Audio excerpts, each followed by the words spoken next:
আয়েশা আক্তার একজন জন্মগত শারীরিক প্রতিবন্ধী। জন্ম থেকেই তার দুটি হাত নেই। হাত না থাকলেও মনোযোগ ছিল অনেক শক্তিশালী। একজন প্রতিবন্ধী মেয়ে হয়ে উচ্চশিক্ষায় শিক্ষিত হতে চায় সে, আর তাই সে এবারের এসএসসি পরীক্ষায় অংশগ্রহণ করে খাতায় উত্তর লিখেছে পা দিয়েই। পরীক্ষার পাশ করেছে বি গ্রেডে।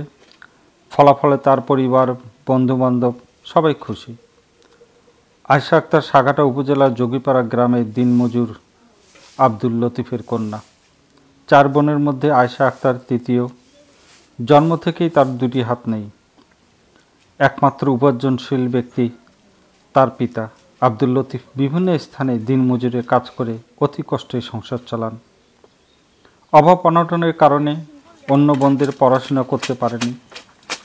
তবে শুরু থেকেই পড়াশোনার প্রতি আগ্রহ ছিল আয়েশার অনেক।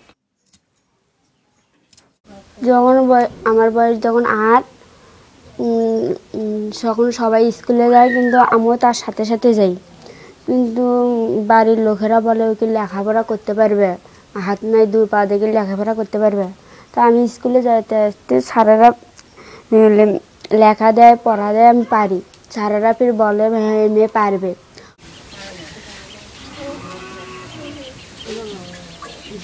আমার মেয়েটাকে আরেকটু আমি পড়াশোনা করাতে পারলে মানে আরেকটু উপদ্রবে নিতে পারলে মানে, কিন্তু ওই মেয়েটা আমার জন্য না কর্ম করে খাবার পাইলে হনে, নিজের পায়ে নিজে দাঁড়াতে পারলে হনে, আমি এই চেষ্টাতে আছি এখন।